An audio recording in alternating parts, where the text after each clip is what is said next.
ये फैज़ फेस्टिवल 2025 की तस्वीरें और क्लिप्स हैं। इसमें बहुत अहम लोग आपको देखने को मिलेंगे। फैज़ मेला जनरल ज़िया के आखिरी सालों की कहानी है। 1987 में जनेजो की हुकूमत जब कुछ जमहूरी आज़ादियां देने पर अपने आमर ज़ियाउल हक को माइल कर चुकी थी, तो उस दौर में पहला फैज़ फेस्टिवल हुआ। वो तरक्की पसंदों का एक बड़ा इकट्ठ होता था, ओपन एयर थिएटर में भी और अलहमरा हॉल में भी। उसी फैज़ फेस्टिवल में इकबाल बानो ने हॉल नंबर 1 में हम देखेंगे गाया, और उस गायकी के दौरान इंकलाब जिंदाबाद का जो नारा लगा, उसकी दास्तान मैं बहुत पहले बयान कर चुका हूं। उस नारे का पहला मुहर्रिक मैं ही था जिसने नारा बुलंद किया, और गजल सुनने वालों ने रोका, लेकिन तबले वाले को समझ आ गई कि अब इस नारे से जान छुड़ाई नहीं जा सकती, तो उसने हमारे लगाए गए नारों की बुनियाद पर तबला बजाया, और फिर तबले को फॉलो किया इकबाल बानो ने। लाजिम है कि हम भी देखेंगे जब तख्त गिराए जाएंगे। लेकिन मैं फैज़ मेले के हवाले से कुछ चीजें गोश गुजार करूंगा कि ये तरक्की पसंदों का, सियासी जद्दोजहद करने वालों का इकट्ठ होता था। फिर ये फैज़ मेला रेलवे स्टेडियम में भी लगा, और उसके 1-2 साल के बाद मैं और फारूक तारक हमने मिलकर एक और फैज़ मेले की बुनियाद रखी, जो कि इस फैज़ मेले के पैरेलल मुनक्किद होता था, और कोई तसादुम और कशमकश नहीं थी। वो मेला हम बाकायदगी से लगाते हैं ओपन एयर थिएटर में। उसका रंग बड़ा अवामी होता है, वो आज भी तरक्की पसंदों का इकट्ठ होता है। ये फैज़ मेला एक ऐसी तंजीम चलाती है जिसको फैज़ साहब की फैमिली रहनुमाई करती है। इस फैज़ मेले पर बहुत तनकीद होती है, तारीफें भी होती हैं। तनकीद किसी भी चीज में ढूंढी जा सकती है, मुझ में भी तनकीद ढूंढी जा सकती है, और मौजूद होगी ऐसी चीज जिस पर तनकीद की जा सके। लेकिन मैं अमली इंसान हूं। इस फैज़ फेस्टिवल में मुझे कभी स्टेज पर नहीं बुलाया गया, शायद हम इस काबिल नहीं। लेकिन हमने एक रास्ता अपनाया, और वो रास्ता है कि हम आपस में मिलते हैं, और मैं एक ऐसी मंडली लगा लेता हूं कि एक बराबर का सेशन बाहर लग जाता है। हमारे ज्यादा साथी इस जहाने फानी से चले गए। अब ये मंडली गोइंदी की मंडली कहलाती है। 2-2.5 दिन मैं वहां पर अपने दोस्तों से मुलाकात के लिए बैठ जाता हूं, जो बच गए, या कोई नए आने वाले नौजवान जो मुझसे मिलना चाहते हैं, और कई ऐसे लोग भी मुझे वहां मिलने आ जाते हैं जो दूसरे शहरों से, हत्ता के गिलगित और स्कर्दू से खुसूसन मुलाकात के लिए तशरीफ ले आते हैं। इसको मैं बोलता हूं गोइंदी की मंडली।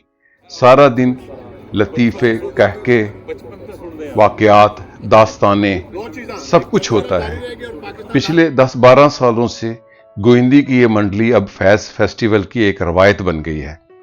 इसमें नजर आने वाले अक्सर चेहरे वो हैं जो जद्दोजहद के साथी हैं, तरक्की पसंद साथी, शायर, अदीब, सियासी कारकुन, और कई नए आने वाले अदीब भी, जो अब इस मंडली में शामिल होते हैं।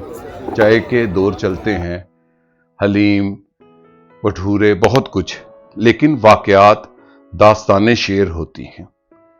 मैं पिछले 10-15 सालों में इस फैज़ फेस्टिवल जो अलहमरा में होता है, इसके शायद 4-5 सेशंस में गया, इसलिए भी कि मैं अब सुनने वाला ही तो नहीं, लेकिन हमारी इस गोइंदी की मंडली में उस्मान पीरजादा, अबू बकर, रजी हैदर और कई बड़े बड़े लोग, दोस्त आते हैं जो अपनी कहानियां, दास्तानें सुनाते हैं। कई नौजवान आते हैं जो मुझे मिलने आते हैं। कई नौजवान और कई लोग ऐसे आते हैं जो मेरी किताबें उठाए, मेरे साथ दस्तखत करवा कर, तस्वीरें बनाकर चले जाते हैं। इन 2.5 दिनों को हमने तरक्की पसंदों का, अपने जैसों का मुलाकात का एक सबब बनाया है। गोइंदी की ये मंडली अब एक रवायत है। फैज़ फेस्टिवल में। मैंने कहा ना कि मैं तनकीद ही नहीं, रास्ता बनाने पर यकीन रखता हूं, और यूं हम बचे खुचे तरक्की पसंद लोगों के मिलने का एक अकट और उसके साथ कुछ नई नस्ल के लोगों के साथ मुलाकात और राब्ते का बहाना बन जाता है। हम अपने वाकयात शेयर करते हैं, दास्तानें शेयर करते हैं और कई नए मंसूबे भी बनाते हैं। हर फेस्टिवल में ऐसे भी होता है कि जो पिछले फेस्टिवल में कई लोग थे वो अब अगले फेस्टिवल में नहीं। ये गोइंदी की मंडली एक ऐसी रवायत है जिसको अब फैज़ फेस्टिवल का गैर सरकारी यानी कि फेस्टिवल की कमेटी के बराबर का एक सेशन समझा जाता है, और ये बड़ा भरपूर सेशन होता है। मसलन एक दिन के अंदर हम जो 6-7 घंटे बैठते हैं, एक एक मंडली 4-4, 5-5 घंटे तसलसल के साथ चलती है, और शामिल होने वालों की तादाद एक दिन में गोइंदी की इस मंडली में 100 से 300 से 400 तक पहुंच जाती है। बैरून मुल्क से भी लोग आते हैं, और कई लोग तो मेरे साथ प्लान करके वादा लेकर आते हैं। गोइंदी की ये मंडली दर हकीकत लाहौर के उन थड़ों की एक रवायत है जिसके बारे में बहुत जिक्र होता है मीडिया में।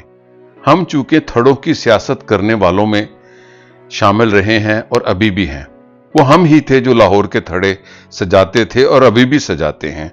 जहां पर सियासत की बात होती है, उन थड़ों में लाहौर हाई कोर्ट का वो बोर्ड का दरख्त भी शामिल है जिसके नीचे हम सियासी कारकुन बैठकर यूं ही मंडलियां लगाते रहे ज़ियाउल हक के दौर में, और वो मंडली बाद में सियासी कारकुनों की वो जो हां लगती थी लाहौर हाई कोर्ट के नीचे, एक तहरीक बनकर उभरी MRD की 1981 में, जो ज़ियाउल हक के खिलाफ सबसे बड़ी तहरीक थी।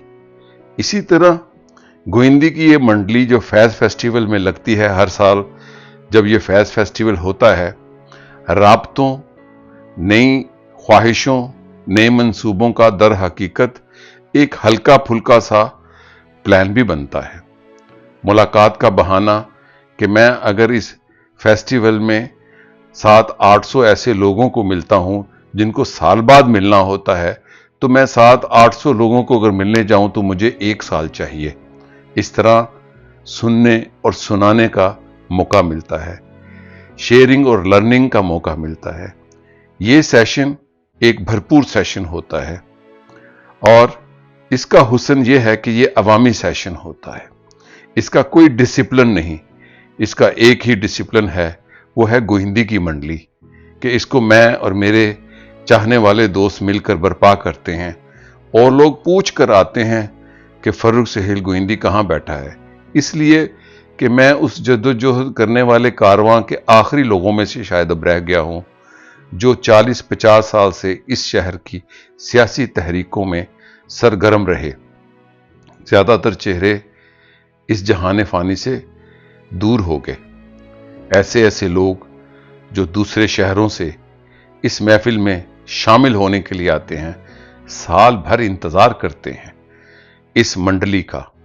ये मंडली एक अवामी मंडली है, और अक्सर ऐसे लोग भी आते हैं जो पहली दफा आपसे मिलते हैं। चूंकि वो मुझसे पूछते हैं कि कब मुलाकात होगी, तो उनको पता है कि मैं वहां होता हूं। ये मंडली दर हकीकत सियासी कारकुनों और सियासी फिक्र की जद्दोजहद करने वालों की मंडली है, जहां पर बहुत कुछ बयान किया जाता है और बहुत कुछ सुना जाता है। वो कुछ जो शायद अंदर सेशंस में बयान और सुना नहीं जाता। ये दर हकीकत वो थड़ा है लाहौर का जिसका जिक्र आप मीडिया और सोशल मीडिया के फैशनी प्रोग्रामों में सुनते हैं। गोइंदी की ये मंडली एक रवायत है अब लाहौर की और फैज़ फेस्टिवल की। इस रवायत को जिंदा रखने में मेरे करीबी साथी दोस्त सरफहरिस्त हैं, जो बहुत दिलचस्पी से इस मंडली की जिंदगी का सबब हैं। गोइंदी की इस मंडली में तारीख बयानी भी होती है। जैसे मेरे दोस्त رضوان عظیم لاہور کے بارے میں تاریخ بیان کر رہے ہیں۔ آصف جا کی حویلی تھی اور اس کے جو تہخانے ہیں اس میں ابھی تک وہ آپ کو آبشار اور پانی کا نظر آتا ہے. گرلس کالج بنا دیا اس کو آج تک. اس کے مطابق جو انٹرسٹنگ بات ہے وہ یہ ہے کہ احمد معمار لاہوری، لاہور کا ایک بہت بڑا نام جس کو لوگ بھول گئے ہیں، وہ شاہ جہاں کے دور کا سب سے مشہور معمار آرکیٹیکٹ تھا. اور مزے کی بات یہ کہ شاہ جہاں کا ہم عمر تھا. شاہ جہاں بھی لاہور میں پیدا ہوا، وہ بھی لاہور میں پیدا ہوا اور تقریباً اسی سال پیدا ہوا، 3-4 سال کا فرق ہے. اور اس کی ڈیتھ بھی شاہ جہاں کی ڈیتھ کے 4 سال کے بعد ہو گئی. اچھا، اب اس کو تاج محل کا بھی معمار کہا جاتا ہے کہ اس نے تاج محل کا بھی خاکہ بنایا. اور اس کا ایک بیٹا تھا لطف اللہ مہندس، اس نے ایک مصنوعی لکھی، اس میں اس نے ذکر کیا کہ لال قلعہ اور جامع مسجد دہلی میرے والد صاحب نے ڈیزائن کی تھی، اور تاج محل کے متعلق بھی لکھا اس نے. اچھا، وہ معمار تھا آصف جاہ کی حویلی کا. تو آصف جاہ نے مذاق میں جب وہ حویلی تیار ہو گئی تو احمد معمار سے یہ کہا کہ تم تو بہت نالائق آدمی ہو، تم نے شاید یہ سمجھا کہ میں کنجوس ہوں، پیسے کی کمی کی وجہ سے اتنا تنگ مجھے گھر بنا دیا. تو احمد معمار بھی کسی کی سننے والا تو نہیں تھا. اس نے پھر کہا کہ سر، یہ صرف قبر کی مٹی ہے جو کسی کا پیٹ بھر سکتی ہے، باقی میرے بس کی بات نہیں کہ میں آپ کے لیے کہہ دوں. میرے احباب نے تہذیب نہ سیکھی ہوگی، میرے احباب نے تہذیب نہ سیکھی ہوگی، میں جہاں ہوں وہاں انسان نہ رہتے ہوں گے. واہ واہ. نور سرمایہ سے ہے روئے تمدن کی جلا، نور سرمایہ سے ہے روئے تمدن کی جلا، ہم جہاں ہیں وہاں تہذیب نہیں پل سکتی، مفلسی حصے لطافت کو مٹا دیتی ہے. واہ واہ واہ واہ واہ، اے گلے. مفلسی حصے لطافت کو مٹا دیتی ہے، بھوک آداب کے سانچوں میں نہیں ڈل سکتی. واہ واہ، اے گلے. لوگ کہتے ہیں تو پھر ٹھیک ہی کہتے ہوں گے، میرے احباب نے تہذیب نہ سیکھی ہوگی، میں جہاں ہوں وہاں انسان نہ رہتے. واہ واہ واہ، پٹیالہ صاحب کی گریڈ. واہ واہ، سلامت رہو. آواں گا ہوگے تو میں تو ڈھونڈ وہ ہمیں کہہ رہے ہیں.